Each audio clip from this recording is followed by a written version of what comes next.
This is Inside Indiana Business Radio for the afternoon of Tuesday, December 19th, 2023. I'm Kate Sharon. The Economic Development Corporation of Wayne County is leading an initiative designed to help employers connect current and future employees with access to childcare. The organization is partnering with California-based Tutris, which has developed a platform designed to help parents easily find childcare providers in their area. EDC of Wayne County President Valerie Schaefer said the initiative is part of an effort to address a growing challenge.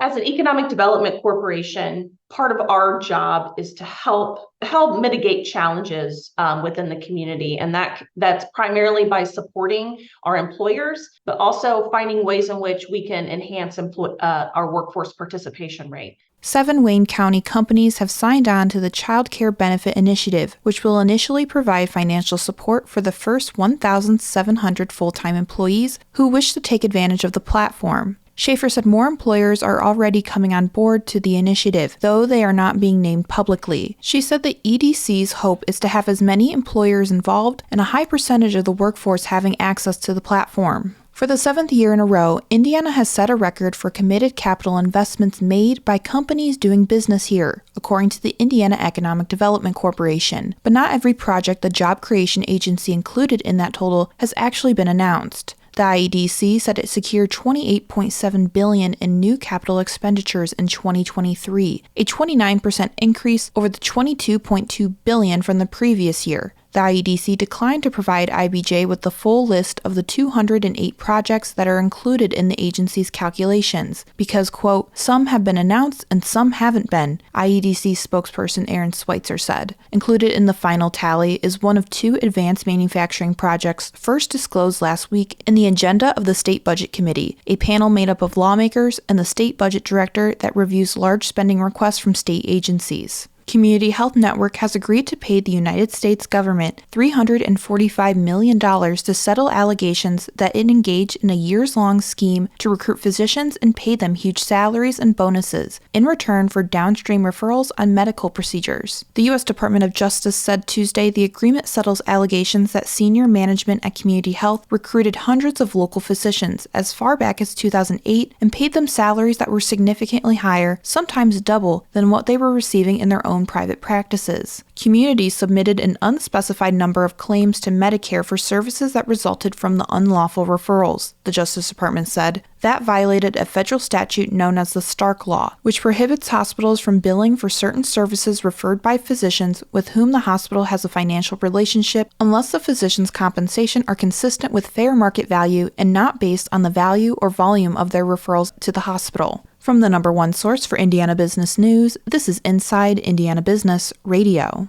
Whether it's a new hire or a noteworthy promotion, IIB's Bigwigs and New Gigs serves as a platform to promote your team. Our revamped offering includes being featured on both the newly redesigned newsletter and at InsideIndianaBusiness.com. Subscribers to the Business News subscription save $10 off every listing. Plus, you can save $100 by bundling your submission to IIB with the Indianapolis Business Journal or the Indiana Lawyer. More at InsideIndianaBusiness.com. With 3 new Democratic at-large members elected to the Evansville City Council in November, the party will hold 8 of 9 seats on the legislative body in the new year. Mary Allen, Courtney Johnson, and Paul Green were the top vote-getters for the at-large seats, defeating 2 Republican incumbents and holding onto a seat vacated by a Democrat who chose not to seek re-election. Paul Green. The Democrats on a national level seem to fight what a lot of people think is suppression of women and voters' rights and, telling people what their kids can read or not read and,